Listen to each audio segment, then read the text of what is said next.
Hello students, today we will learn about centripetal and centrifugal force under uniform circular motion.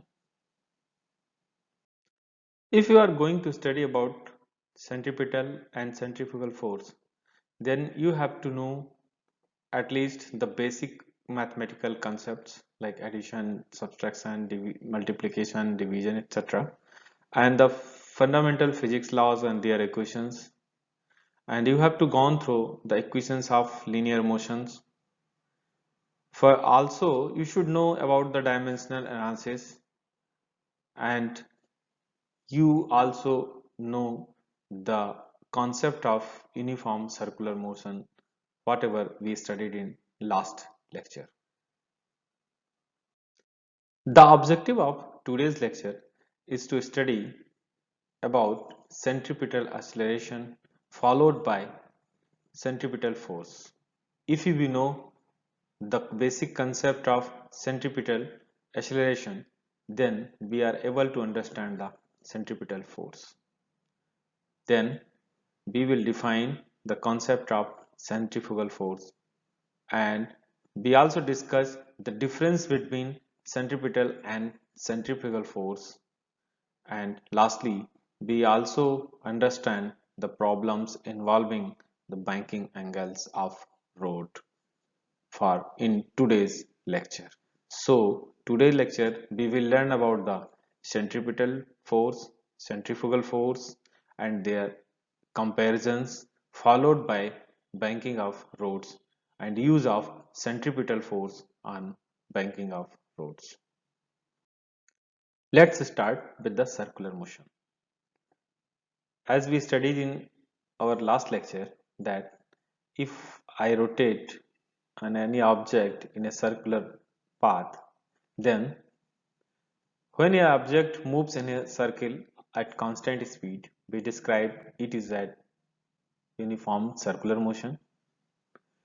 If its speed is constant but velocity is not, means its magnitude is constant but direction is clearly changing, then the motion will be the circular motion. So we will study the centripetal and centrifugal force after a clear understanding of circular motion. Let's define the centripetal acceleration. If any object is moving in a uniform circular motion, then there will be any a force or any acceleration that acts towards the center of the circle, means the acceleration of an object moving in a circle points towards the center of the circle. This acceleration is known as the centripetal acceleration. Why centripetal? Because it means centripetal means center pointing, means act towards the center of the circle.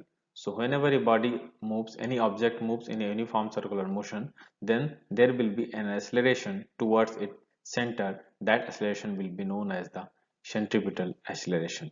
Centripetal acceleration depends on the speed of the object and radius of the circle, and through mathematically we can define that centripetal acceleration A is equal to b square by r. So we got to know that if any object is rotating or moving in a uniform circular motion, then there will be an acceleration that acts toward the center, that is known as the centripetal acceleration, and the value of the centripetal acceleration is equal to A is equal to b square by r. We know that if there is a any acceleration or centripetal acceleration, then there should be a force according to Newton's law. So force causing centripetal acceleration is, as per Newton's second law, there will be an force due to the centripetal acceleration. So the force according to second law, F equal to mass into acceleration. So mass into acceleration value, whatever we got in last slide, m b square by r. that is the centripetal, that is the force due to the centripetal acceleration. The force depends on the tension on the string, means if object is rotating in a uniform circular motion, then there will be a tension, means a force towards the center, the gravity and the force of friction. So if there is a centripetal acceleration, then there will be a force. The value of that force will be F equal to m b square by r. That is known as centripetal acceleration. We will study in next slide. So we studied that there is a centripetal acceleration and we know the Newton's second law. If there is an acceleration, there will be an force.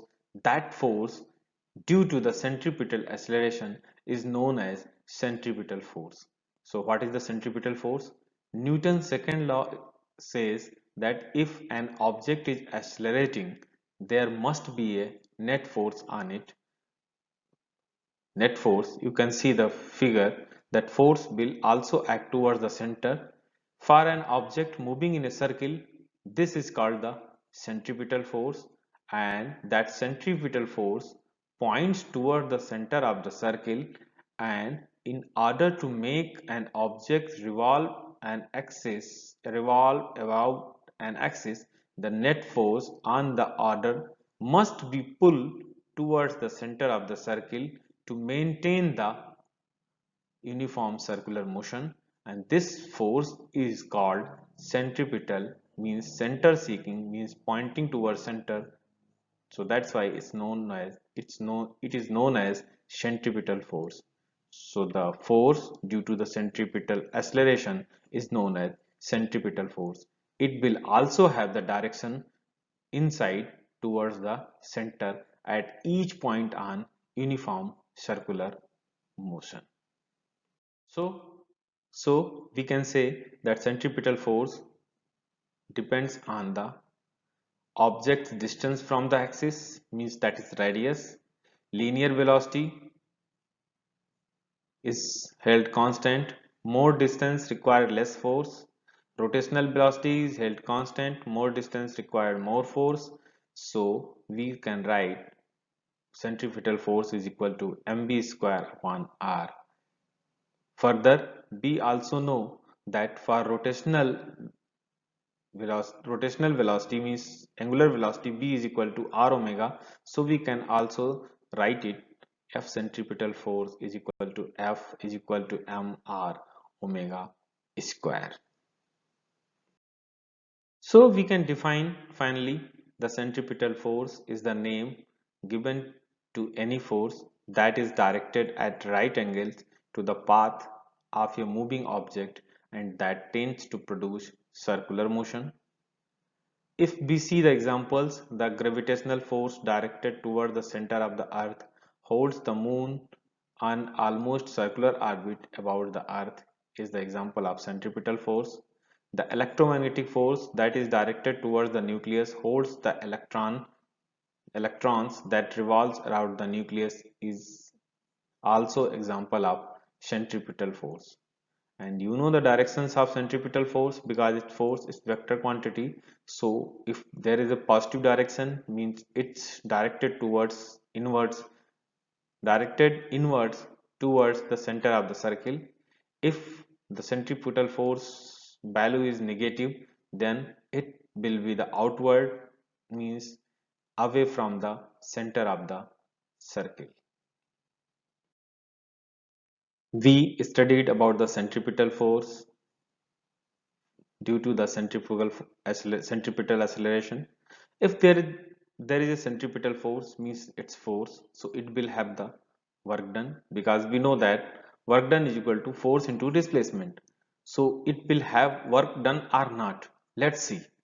Centripetal force on a object is always perpendicular to the object's velocity, and the centripetal force never does work on the object, so no energy is transferred. Why? We know that centripetal force is always act towards the center. where velocity of object is in outside means towards the tangent of that circle. So tangent of the circle and radius of the circle both is 90. So both is 90 means if we try to calculate the work done, that work done is equal to force into displacement. So force is this and displacement will be in velocity direction. So fd cos theta, so fd whatever value they will have, and cos theta is cos 90, that will value will be the 0. So work done by the centripetal force will be 0. Hence we can say that no energy will be transferred in centripetal force. We studied about centripetal force. The next one is the centrifugal force. The centrifugal force is a fixed force. It is not an interaction between the two objects and therefore not a real force. We can define that centrifugal force is a force that arises from the body's inertia and appears to act on a body that is moving in a circular path which is directed away from the center around which the body is moving. You can see from the figure that if any object is moving on a circular path, in then the centrifugal force is the force that acts that object to move towards away from the center, and there is another force acting towards the center of the circle. So that is known as the centripetal force, and that force is known as the centrifugal force. Centrifugal force, I already said that it is a fixed force. Only it's not, it's only virtual force, fixed force, not a real force. So it only appears but not like centrifugal force.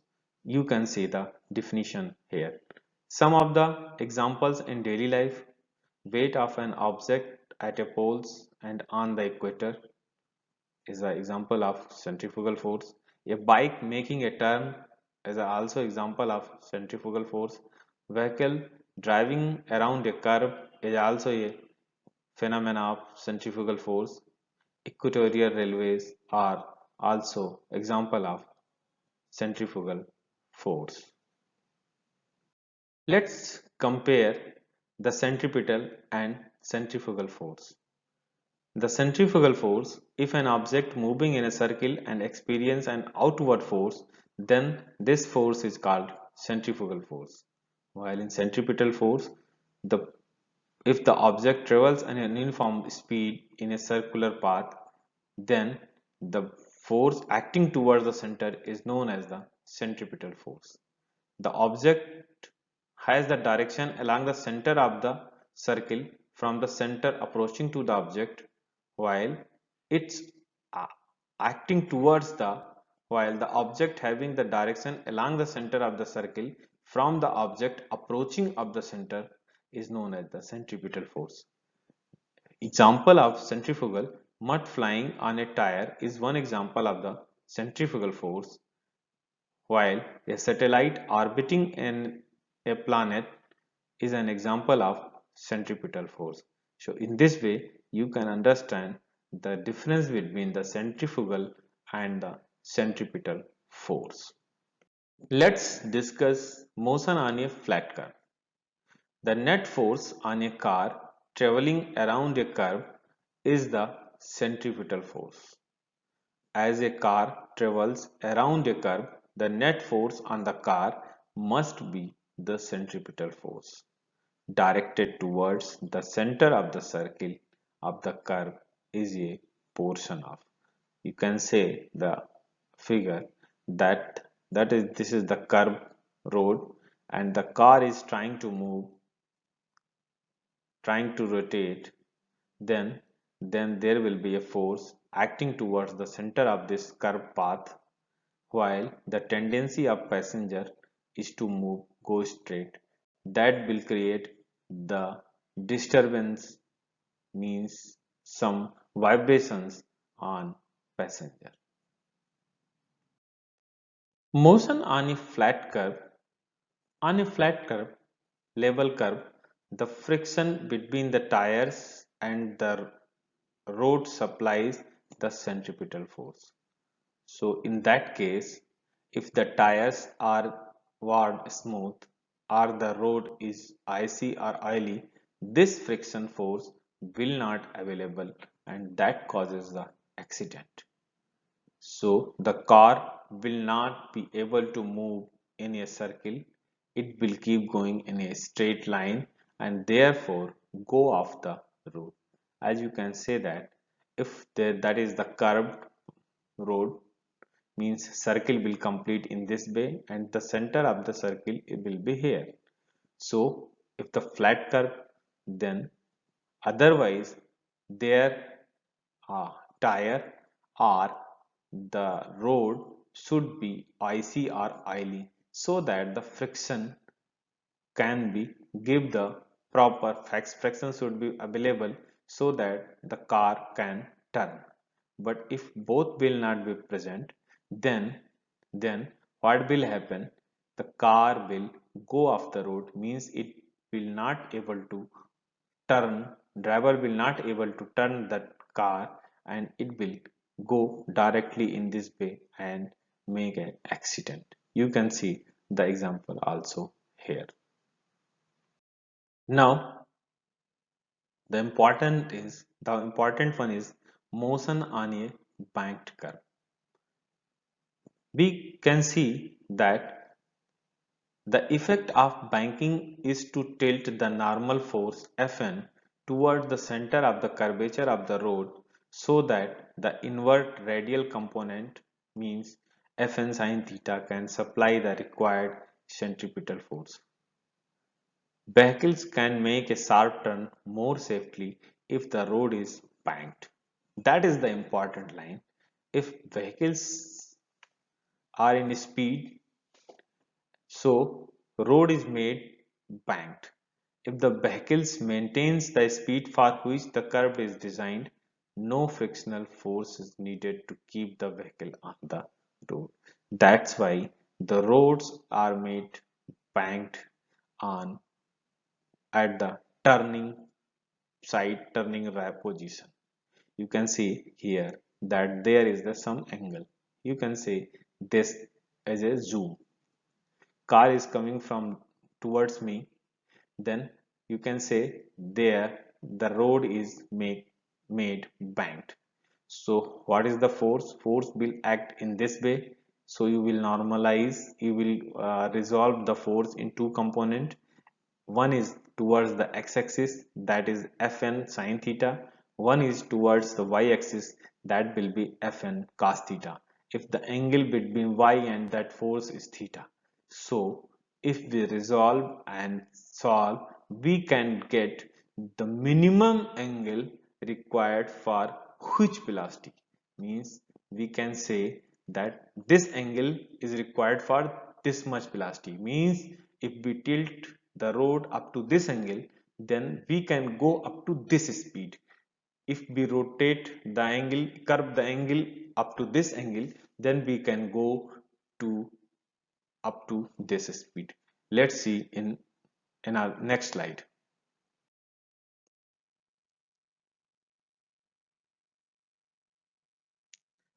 The effect of banking is to tilt the normal force Fn toward the center of the curvature of the road so that the inward radial component Fn sine theta can supply the required centripetal force. So Fn, the radial component of the force, will supply the centripetal force.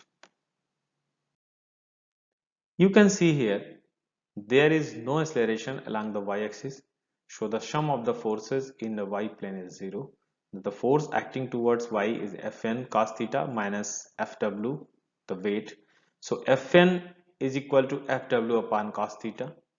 Further, the horizontal component of the normal force Fn The force and load exert against the car provide the necessary centripetal force because the only force in the x-plane is the centripetal force. So we can also equate the forces along the x direction as we did it for y-plane. We put that Fc is mean centripetal force is equal to F normal into sine theta. We know the value of centripetal force. Fc is equal to mv square upon r, and you will solve. We got the Fn is equal to Fw upon cos theta, that is from the y component, and we solve and we can get the equation tan theta is equal to b square by rg, means theta is equal to tan inverse b square by rg. So this theta is for particular b, means the you will have the theta, then you can get the value of maximum velocity, means up to which maximum velocity we are safe. If we move beyond this velocity for a particular tilted road, particular angle tilted road, then there will be the accident. So apply this formula, we can use maintain our speed. So you can see this equation gives the banking angle that allows the car to travel in a curve of radius r with constant speed b's and require no frictional force. Now we can conclude that through this lecture we can understand the basic concept of centripetal acceleration, and due to that centripetal acceleration we got a force that is known as the centripetal force that always acts toward the center of the circle. Then we also understand the concept of centrifugal force, and we also studied the comparison between the centripetal and centrifugal force, and lastly we studied the problem involving banking of angles of roads with also study of relationship between angle theta and the velocity of the vehicle. If you've gone through this lecture, then you can solve the practice question listed here. Two questions are listed here.